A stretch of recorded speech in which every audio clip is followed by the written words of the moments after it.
Fundação Logosófica, em prol da superação humana.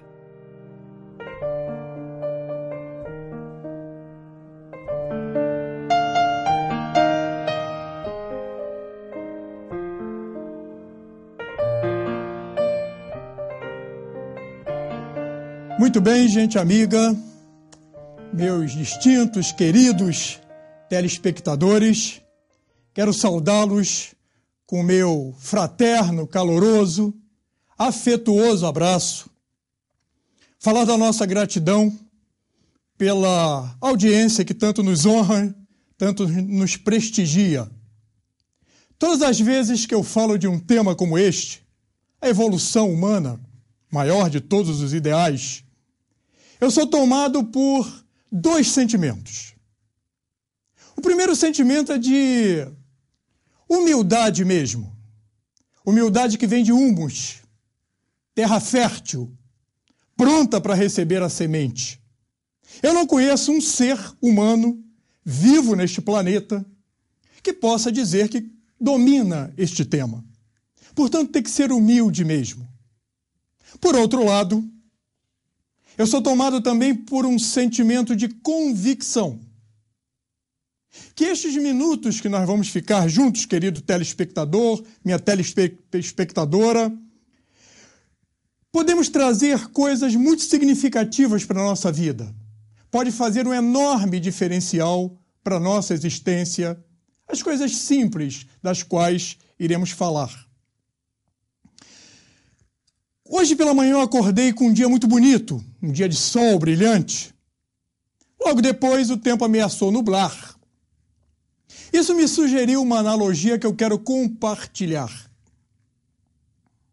Eu tenho tributado as melhores horas da minha vida para fazer brilhar em mim o sol interior que existe em potência em cada coração humano.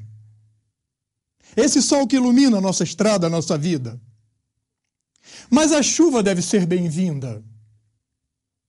A chuva cujas gotas simbolizam, significam os conhecimentos superiores, as experiências fecundas que nós vamos assimilando ao calor e ao sabor da vida.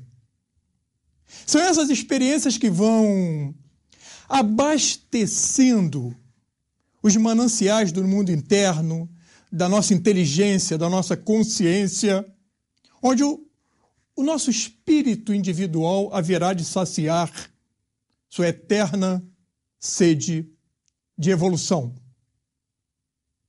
É assim que vai nascendo um dos grandes objetivos de nós estarmos no planeta, o maior de todos. São dois. Evoluirmos para o nosso autoaperfeiçoamento, a logosofia ensina isso, e nos transformarmos em autênticos, verdadeiros, de verdade mesmo, servidores da humanidade. É com esse trabalho que nós vamos conseguindo outro conceito extraordinário da logosofia, o humanismo. Você, minha telespectadora, você, meu telespectador que está aí, me dando a honra de ouvir minhas palavras, se sair pensando sobre isso, já valeu esse nosso contato. O humanismo é o ser racional, consciente, que realiza em si próprio todas as suas condições de ser humano. O humanismo é a arte de eu me transformar no verdadeiro ser humano que eu quero ser e que eu ainda não sou. Todos os dias nós somos acordados por um sol. É o astro-rei do sistema solar. Mas existe um outro sol, isso é curioso, que nós é que temos que acordar. O sol interior. Depois nós somos acordados por dois sóis. O astro-rei do sistema solar e o astro-rei do nosso mundo interno. O ato de acordar é um ato emblemático. Como você acorda? sorrindo, reclamando, se queixando, ou vendo no dia uma grande oportunidade de superação, de construir os nossos sonhos. É preciso acordar com calor na alma, calor nos olhos e fulgor na nossa alma. Costuma-se dizer que todos os dias pela manhã, quando nós, cavalheiros, vamos retocar a nossa barba, as distintas damas vão retocar a maquiagem natural que o Criador já lhes deu. Quando nós olhamos o espelho, todos os dias nós tomamos uma decisão. Se vamos reclamar, levar o dia como um fardo sobre as nossas costas, ou se vamos aproveitar o dia para cumprir esse grande processo de autoaperfeiçoamento que justifica a nossa vinda a este planeta. Eu prefiro dizer que eu não tomo esta decisão todos os dias. Eu revalido a minha decisão de que aquele dia vai ser feliz, que as dificuldades, os problemas, os sofrimentos vão se transformar em experiência profunda, espiritual para a minha vida. Existe uma razão, telespectador, para você estar sentado aí. Existem muitas opções agora na televisão, milhares de opções na internet, e, no entanto, alguma coisa lhes atraiu para que vocês estivessem até agora me ouvindo.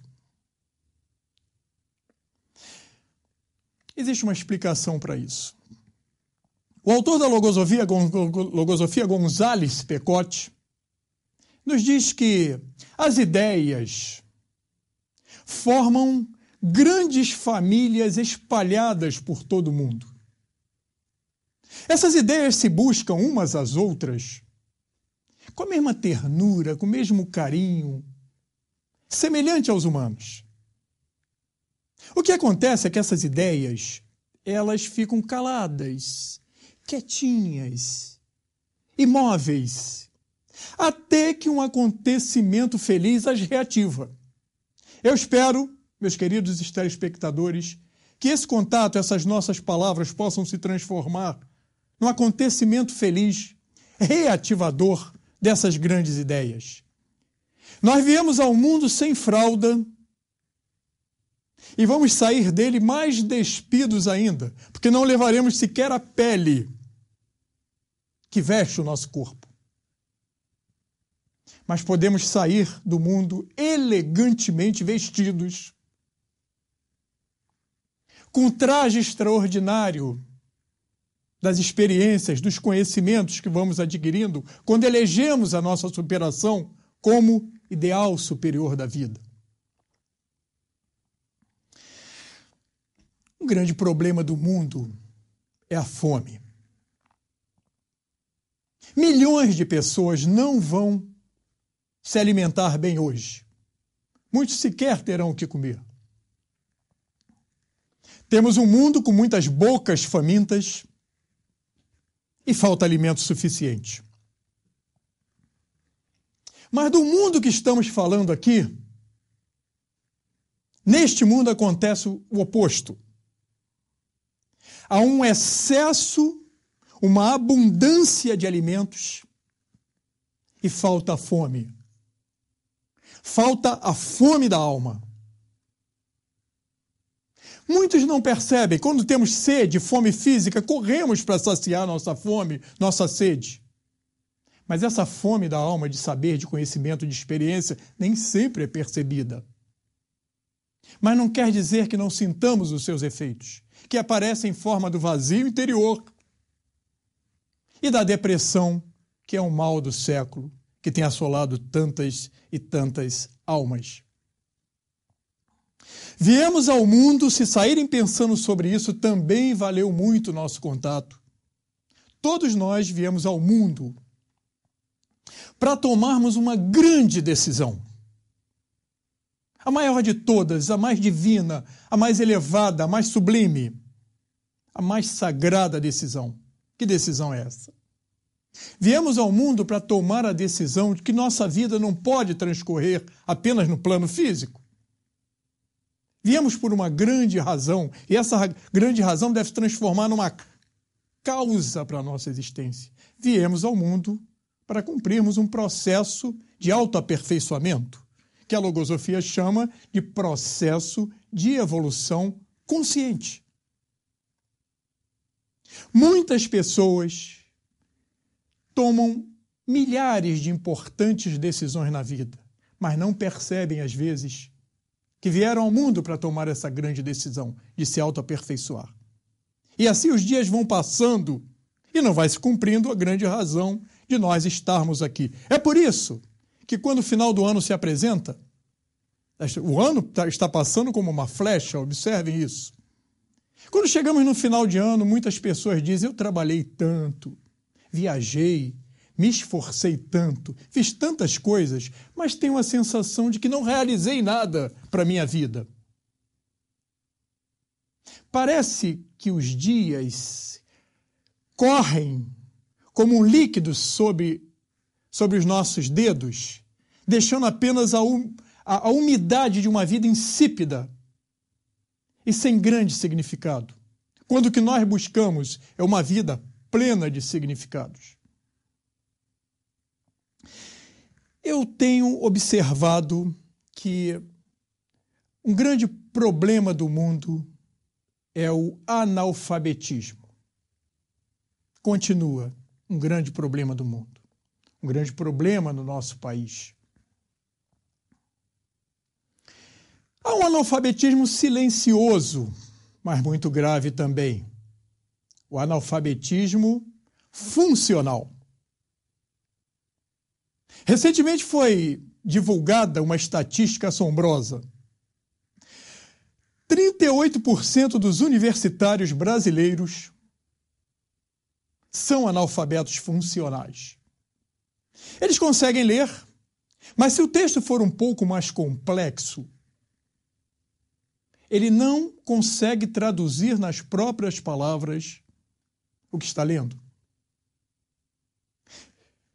Ele não consegue colocar no e-mail, no papel, escrever com fidelidade aquilo que ele está pensando. Mas tem um outro analfabetismo muito sério.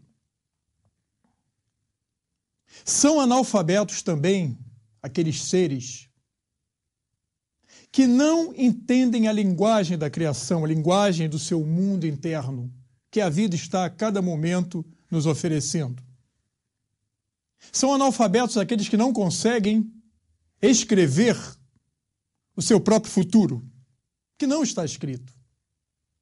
Nós somos artífices do nosso futuro. E não entender e não compreender e não traduzir isso em prática na vida é um tipo de analfabetismo. Eu escrevi um artigo recentemente onde eu falo, inspirado na logosofia, do analfabetismo, eu chamei de analfabetismo seletivo. Hoje, desde o momento que colocamos a cabeça no travesseiro até o momento que levantamos a cabeça do travesseiro até o momento que recolocarmos a nossa cabeça na cama para o descanso de uma vida, de um dia de lutas, o mundo terá produzido em torno de 11 milhões de novas informações, novos conhecimentos. É importante nos mantermos atualizados? Claro que é. Mas como isso é possível?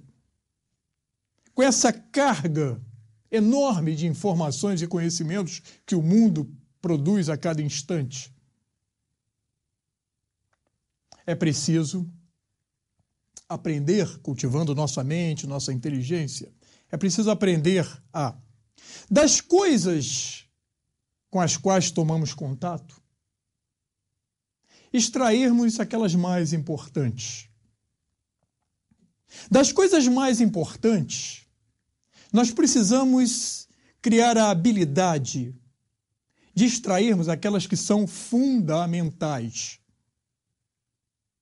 Das coisas fundamentais, não podemos parar nelas. Podemos avançar extraindo aquelas que são essenciais. E das essenciais, cultivarmos e absorvermos aquelas que são supraessenciais. E o que é a supraessencial para a vida? Nessas breves palavras, nesses minutos que estamos passando juntos, estamos falando de questões supraessenciais para a vida que a logosofia justamente veio ao mundo para apresentar. Não podemos viver como Sísifo, aquele personagem da mitologia grega que foi condenado por Zeus a rolar uma grande pedra montanha acima. E todas as vezes que chegava lá em cima, o que acontecia? Aquela enorme pedra rolava de novo para o pé da montanha. A difícil missão de Sísifo não era o esforço. Todos nós temos que nos esforçar na vida. A grande tarefa, e a mais difícil de Sísifo, era conviver com o trabalho inútil, que nada realiza para nós. Nós estamos prontos. Procure refletir comigo sobre esse aspecto, que a logosofia transmitiu para a minha vida e é um benefício extraordinário que mudou a minha forma de olhar os dias, o mundo, a mim próprio. Nós estamos prontos, acabados, do ponto de vista físico. Vocês, telespectadores, não estão fazendo agora o coração bater. Não estão movimentando sua circulação sanguínea. Sequer nos lembramos que estamos respirando. Podemos até fazer ginástica para melhorar, mas não estamos lembrando que estamos respirando agora. Tudo pertence a um automatismo universal. Mas do ponto de vista psicológico, espiritual, nós viemos ao mundo intencionalmente inacabados e sem manual. Deus, quando criou a criatura humana, deixou uma parte inconclusa para que nós próprios nos transformássemos também em criadores de nós próprios. Isso mesmo. A grande tarefa é nos completarmos como criaturas humanas. A mente divina, a mente universal, Deus, criou a criatura humana perfeita, com todos os atributos de uma vida plena, inteligente, consciente, conhecedor da vida, do universo, feliz. A nossa tarefa é conhecer essa imagem que o Criador criou e aproximar a nossa realidade cada vez mais do que pensou a mente universal. Eu estive recentemente no Museu do Louvre, em Paris, com a minha família. E quando chegamos logo, que está lá a Vênus de Milo. Aquela obra extraordinária, feita há mais de 2000 anos na Grécia, descoberta mais recentemente, sem seus braços, centenas de turistas se acotovelando para fotografar aquela maravilha da arte universal. E aí, quem tiver curiosidade, procura o autor da Vênus de Milo. Quem é o autor da Vênus de Milo? Autor desconhecido. Aquela obra, patrimônio da humanidade.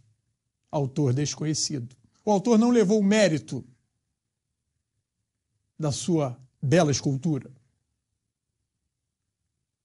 Mas quando nós percebemos que nós viemos ao mundo para nos acabarmos, o martelo e o buril estão nas nossas mãos, nós vamos completar essa obra de arte que está inconclusa, que nós podemos chegar a ser, aí nós vamos deixar a nossa assinatura.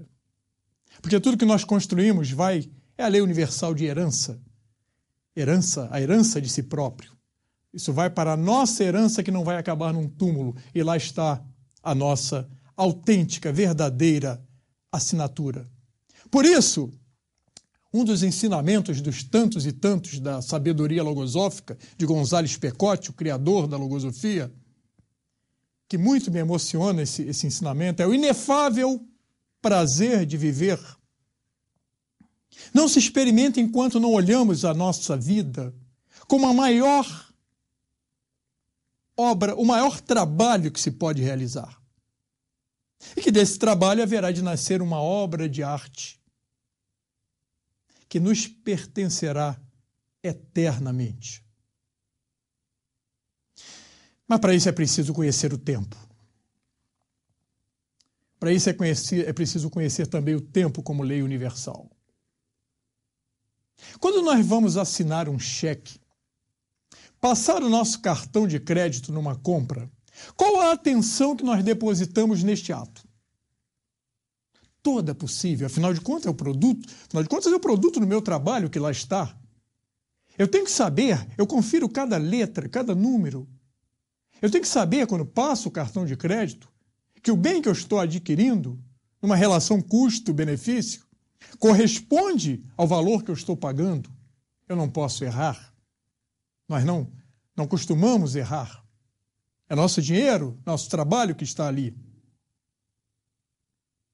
E quando nós estamos passando o cheque do tempo? Hoje, o que estamos fazendo? O que fizemos no dia de hoje, durante a semana? O que vamos fazer durante as nossas férias? Será que estamos passando o cheque do nosso tempo com a mesma atenção, com o mesmo cuidado? Quando viemos à vida, nós recebemos um tempo, moedas de ouro.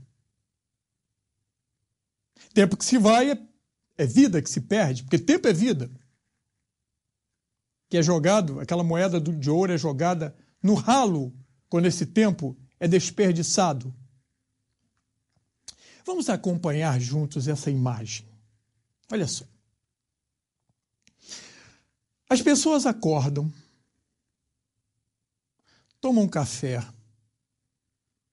beija o cônjuge, beija os filhos, afaga o animal de estimação, dá uma olhadinha às vezes no jornal da manhã de televisão, uma folheada no jornal, cumprimenta o vizinho, vai para o seu dia de trabalho, dirige, se locomove até o trabalho, trabalha durante o dia inteiro, volta para casa, às vezes janta com a família, assiste algum programa de TV, uns vão para um curso, outros vão para a academia, depois dormem, no dia seguinte fazem a mesma coisa, planejam o final de semana, programam as férias, a vida vai passando, vêm os netos crescem, se envolve com a vida dos netos, viaja, se aposenta e depois esperam a morte chegar. Quando estão com uma idade mais avançada, muitos continuam jurando que vieram à vida só para fazer isso. Mas não conseguem calar aquela vozinha lá dentro, perguntando: foi para isso mesmo que você trocou suas horas, seus dias, seus anos? Você compreendeu exatamente a razão de você estar neste planeta? Foi para isso que você veio? E nessa hora, muitas vezes, surge um vazio interior. Não dá para voltar mais.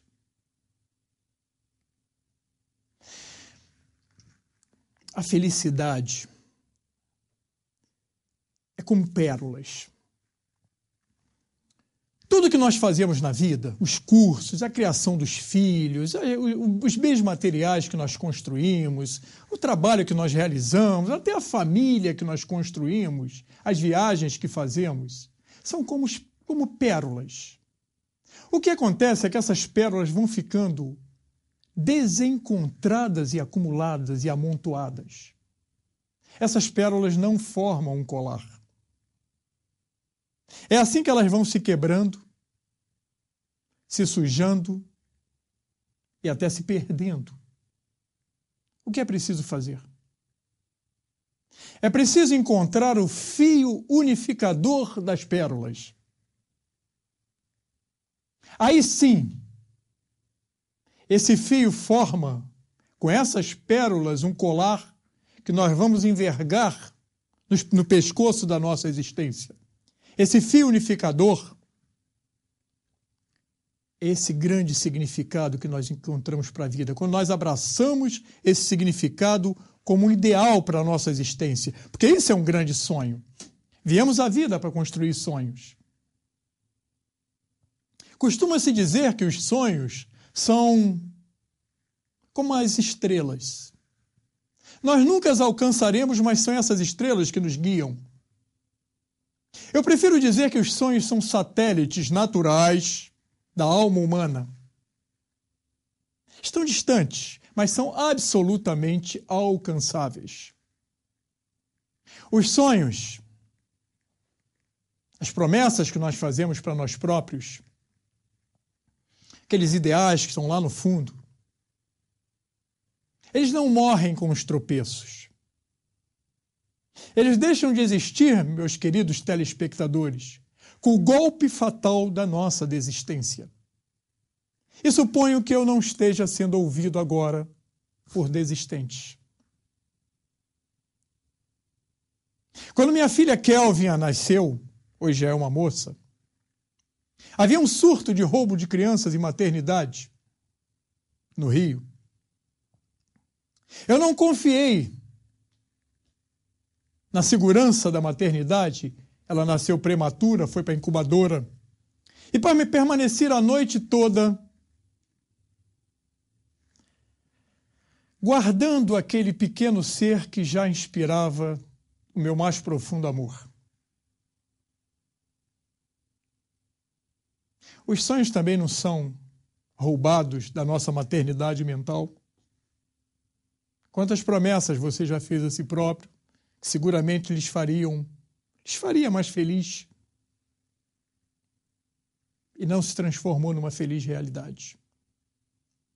Você que é pai, que é mãe, já acordou à noite para ver se o filho está respirando? Já botou o ouvido lá? Está respirando um pouco, posso dormir mais meia hora. O medo da morte súbita do lactente. Fiz muito isso com Kelvin e Rayane, minhas filhas. Por que não fazemos a mesma coisa com os nossos sonhos? Eles também param de respirar. Por que eu não estou ali para fazer respiração boca a boca, reanimá-los, assegurar que eles se mantenham vivos? Por que eu não faço isso com os meus sonhos? A logosofia tem transmitido isso na minha vida, a capacidade de construir um ideal, um sonho, um propósito e levá-lo a felizes realizações. Porque a logosofia foi criada por um mestre de sabedoria. Carlos Bernardo Gonzalez Pecote, também conhecido como mestre Hansol. Mestre de sabedoria, escritor, humanista, cientista, que deixou para a humanidade essa grande obra, que é a Fundação Logosófica em prol da superação humana. Seu propósito maior é fazer o que nós estamos fazendo aqui agora, que é transmitir alguns conhecimentos da logosofia que eu tenho procurado incorporar à minha vida. Existem muitas coisas que as pessoas sabem que sabem. Existem coisas que as pessoas sabem que não sabem. Mas existem muitas coisas, meus queridos telespectadores, que as pessoas não sabem que não sabem. Quando eu me aproximei da Fundação Logosófica em prol da superação humana, eu também não sabia que não sabia muitas coisas. Porque os objetivos da logosofia, primeiro, a evolução consciente da figura humana, do ser humano. Outro objetivo é o conhecimento de si próprio, tão procurado pela humanidade, mas ainda pouco praticado. Aqui é uma ciência, a logosofia é uma ciência, que leva o ser realmente, sem pressa, mas com bastante dinamismo, ao conhecimento de si próprio. A logosofia apresenta como um de seus propósitos, também um de seus objetivos, é a integração do espírito. Somos corpo, somos alma, somos espírito. E esse espírito precisa participar mais da vida. Não é nada fenomênico, é algo real em nós que precisa ser desenvolvido. Integrar esse espírito à nossa vida.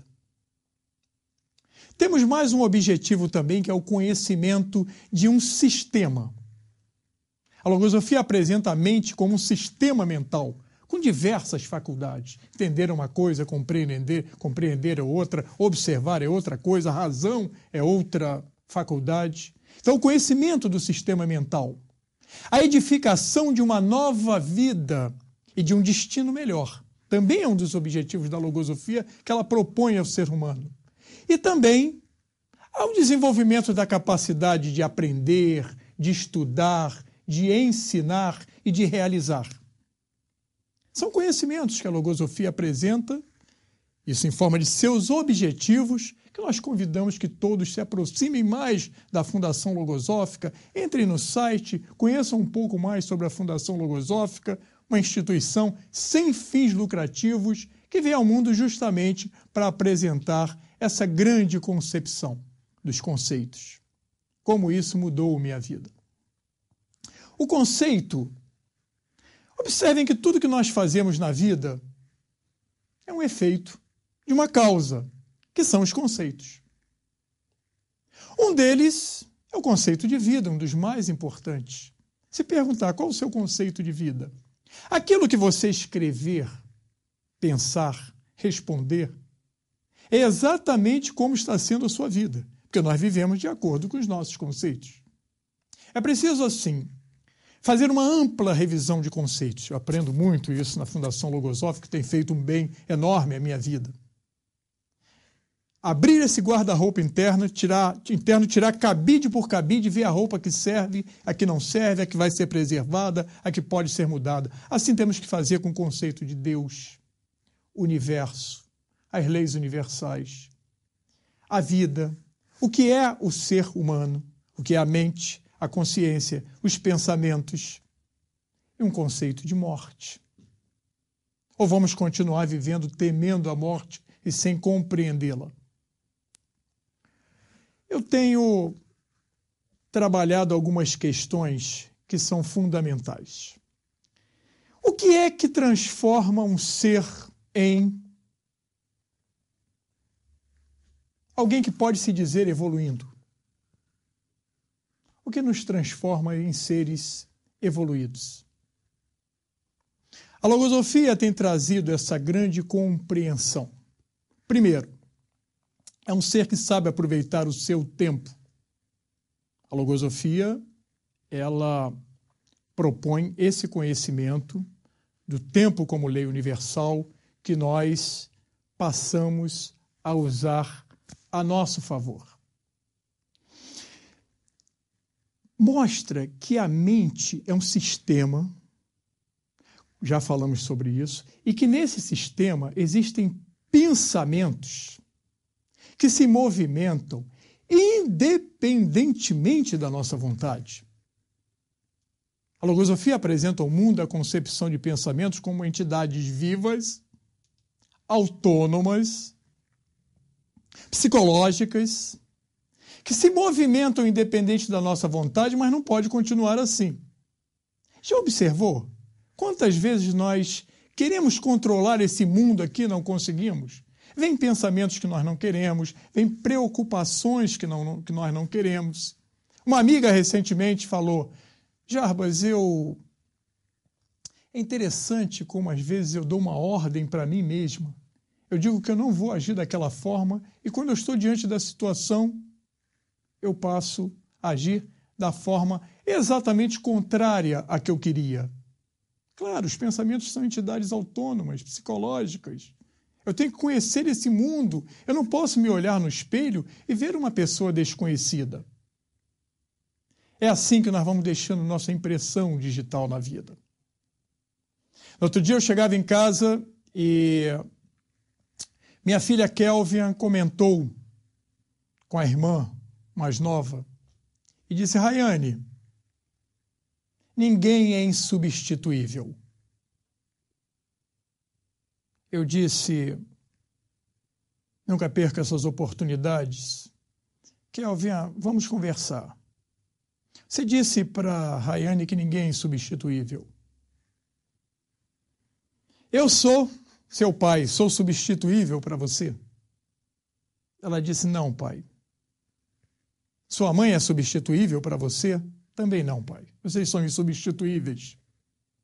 Aquela professora que lhe deu a instrução que é tão valiosa para a vida, aquela amiga que lhe deu o ombro amigo no momento necessário, sua companheira que for dos momentos difíceis, esses são substituíveis? Não, pai, não são. Então, disse Kelvin, um dia, na nossa vida profissional, na vida, muitas pessoas vão fazer o que nós fazemos, mas nunca vão fazer exatamente como fazemos. Porque nós estamos passando pela vida e deixando o aroma, deixando a impressão digital das nossas atitudes.